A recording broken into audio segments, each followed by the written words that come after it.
You know the drill. Twice a year, most of us go through this strange collective ritual where we mess with our clocks. But have you ever stopped to wonder what's really going on? I mean, beyond the groggy mornings and the sun disappearing way too early? Well, in this explainer, we're gonna break it all down. Right? We spring forward, we fall back, and let's be honest, we all complain about it. But this isn't just some random quirk of modern life. It's a system with a really specific history and, as we're now finding out, some pretty serious consequences. So, let's get into it and figure out why we're all stuck in this time-shifting loop. At its heart, daylight saving time, or DST, actually started with a simple and, frankly, pretty optimistic goal. Let's make better use of the sun. The idea was to shift our schedules so that we're more in sync with natural daylight, especially during those long summer months. And the original vibe was genuinely positive. I mean, you had people like Winston Churchill championing it as a public good. The thinking was, more daylight in the evening means more time for sports, for family, for just enjoying life after a long day of work. It was sold as this ticket to a healthier, happier country. The idea was actually floating around for a while. It kicked off way back in 1895 with an insect collector in New Zealand, of all people, and was later pushed by a British guy who just wanted more time to golf. But it didn't really catch on until World War I, when Germany adopted it to save coal. The US and a bunch of other countries saw that and quickly followed suit, all for the sake of energy conservation. It actually wasn't until 1966 that the whole system we know today got standardized across the US. Okay, let's just bust the biggest myth right now. Daylight saving was not created for farmers. In fact, it's the total opposite. Farmers have always been some of the biggest opponents of it. Think about it for a second. Their work is tied to the sun, not what the clock on the wall says. Cows don't care what time it is, they're ready to be milked on their own schedule. For them, the time change was always a huge headache, not a helping hand. For decades, the whole debate was basically about convenience and saving a little bit of energy. But now, a whole mountain of scientific evidence is telling a much more serious story. Turns out, the simple act of changing our clocks is actually putting our health on trial. And to get why, we have to talk about something called your circadian rhythm.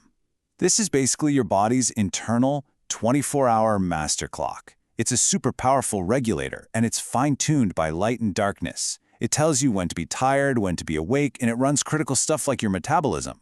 It's pretty much the conductor for your body's entire orchestra. So here's the problem. When we change our clocks, we're not changing the sun, right? We're just creating this massive conflict between the time on our phones, the social clock, and our natural body clock. This constant fight between the two creates a condition that scientists literally call social jet lag. And this social jet lag isn't just about feeling a little tired or off. It has real, immediate, and scary dangers. Get this, studies have found a staggering 24% spike in heart attacks on the Monday right after we spring forward and lose that hour of sleep. That's a direct, measurable hit to our health. And it doesn't stop there. That one lost hour sends these shockwaves across public health. Researchers have documented more strokes, a jump in deadly car crashes, and even more accidents at work in the days following the springtime change. Our sleep can be thrown off for weeks, leaving us less focused and way more vulnerable. So, with all these serious health risks piling up, it's no surprise there's a huge movement to lock the clock and just stop this madness. But, of course, that's opened up a whole new can of worms, a new and pretty intense debate. Okay, so the conversation has totally shifted. It's not really if we should stop anymore, but how. If we're gonna ditch the switch, do we stick with standard time, winter time, or do we make daylight saving time, summertime, the new permanent reality? All right, so you've got two main camps. On one side, you have permanent standard time. This gives us more sun in the morning, which sleep scientists say is absolutely critical for setting our body clocks correctly.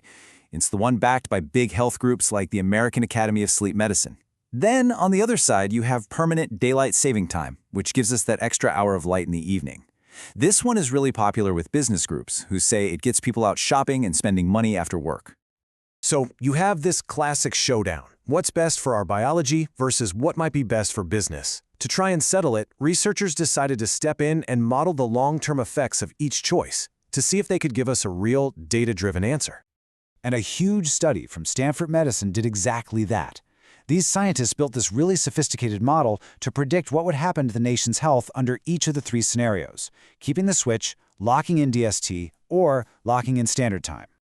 And wow, the results were not subtle. They were crystal clear. The study found that our current system of switching twice a year is, by far, the absolute worst option for our health. Moving to permanent daylight saving time, that gives us a moderate benefit. But the biggest win, the best choice for public health, hands down, is permanent standard time. And we are not talking about small improvements here. The potential benefits are just massive.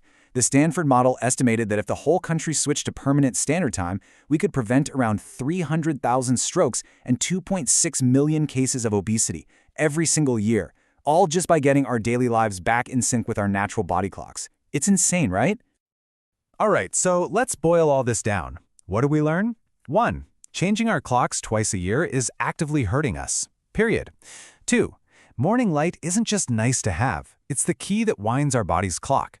And 3, if you're looking at this purely from a public health angle, permanent standard time is the clear winner, with the potential for absolutely huge health benefits.